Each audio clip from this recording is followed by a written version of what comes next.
ನಿತ್ಯಂ ಶ್ರೀ ವೆಂಕಟಾಚಲದೇಶಿಕಂ. ನನ್ನ ಗುರುಗಳಾದ ಶ್ರೀ ಗುರು ನರೇಂದ್ರನಾಥ್ ಅವರಿಗೆ ಇಲ್ಲೇ ಓಡಾಡ್ತಿದ್ದಾರೆ, ಅವರಿಗೆ ನಮಸ್ಕಾರ. ಡಾಕ್ಟರ್ ನವೀನ್ ಅವರು ಶಿವಮೊಗ್ಗದಲ್ಲಿ ಇರ್ತಾರೆ, ಅವರಿಗೂ ನಮಸ್ಕಾರ. ಸದ್ಗುರು ಶ್ರೀ ವೆಂಕಟಾಚಲ ಅವಧೂತರು, ಮಹಾಗುರುಗಳು, ಪರಮಗುರುಗಳು, ವಿಶ್ವಗುರುಗಳು, ಜಗದ್ಗುರುಗಳು, ನಿಜ ಅರ್ಥದಲ್ಲಿ ಜಗದ್ಗುರು ವೆಂಕಟಾಚಲ ದೇಶಿಕರು ಈ ಕಡೆ ಇದ್ದಾರೆ ನೋಡಿ ಚಿತ್ರದಲ್ಲಿ, ಕಾಲು ಹೀಗೆ ಇಟ್ಕೊಂಡು ಕೂತಿದ್ದಾರಲ್ಲ ಅವರಿಗೂ ನಮಸ್ಕಾರ. ಶ್ರೀರಾಮಕೃಷ್ಣ ಪರಮಹಂಸ ಭಾರತದ ಪುನರುತ್ಥಾನದ ಕೇಂದ್ರ ಶಕ್ತಿ, ಕೇಂದ್ರ ಬಿಂದು ಸ್ವಾಮಿ ವಿವೇಕಾನಂದ,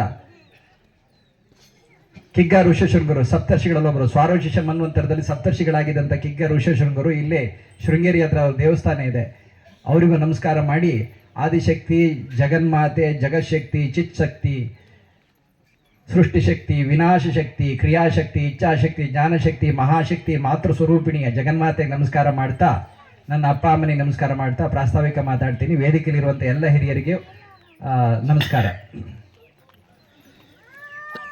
2018 ಒಂದು ಸಣ್ಣದೊಂದು ಕಾರ್ಯಕ್ರಮ, 18 ಜನ ಇದ್ದರು.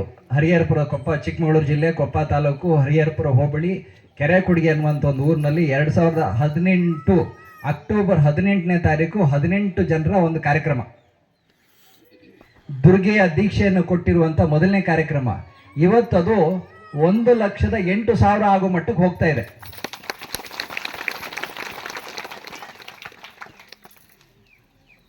ಅವತ್ತು ತಗೊಂಡವರು ಬಹುತೇಕ ಜನ ಇವತ್ತಿಗೂ ಪಾರಾಯಣ ನಿಲ್ಲಿಸ್ತಾ ಇಲ್ಲ. ಅದರಲ್ಲಿ ಒಂದು ದಿವಸನ ತಪ್ಪಿಸ್ದೆ ಪಾರಾಯಣ ಮಾಡ್ತಿರುವಂಥ ಒಂದು 3 ಜನ ಇದ್ದಾರೆ, ಅದು ಈ ಮನೇಲೇ ಇದ್ದಾರೆ. ಅಭಿಷೇಕ, ಅನುಶ್ರೀ ಮತ್ತು ಆತ್ಮಶ್ರೀ ಒಂದು ದಿವಸನೂ ತಪ್ಪಿಸ್ದೆ 2018 ದೀಕ್ಷೆ ತಗೊಂಡವರು ಇವತ್ತಿನವರೆಗೂ ಪಾರಾಯಣ ಮಾಡ್ತಿದ್ದಾರೆ. ದೇವಿಯ ಇಚ್ಛೆನೋ ಅಥವಾ ಅವಳ ಅನುಗ್ರಹನೋ ಗೊತ್ತಿಲ್ಲ, ಇವತ್ತು ಅವ್ರ ಮನೇಲಿ ಶತಚಂಡಿ ಹವನ ಆಗಿದೆ. ನಮ್ಮ ಆಂದೋಲನದಲ್ಲಿ ನಡೆದಿರುವಂಥ ಮೊದಲನೇ ಶತಚಂಡಿ ಹವನ.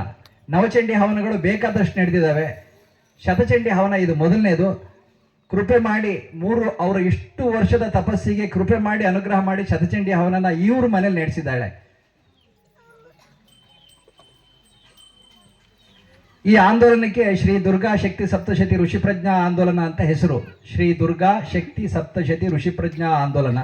ಇದರ ಅರ್ಥ ಏನು ಅಂತ ಯಾರಾದರೂ ಹುಡುಕಿ ಯಾರಿಗಾದರೂ ಗೊತ್ತಾದರೆ ಮತ್ತೆ ಮಾತಾಡೋಣ. ತುಂಬ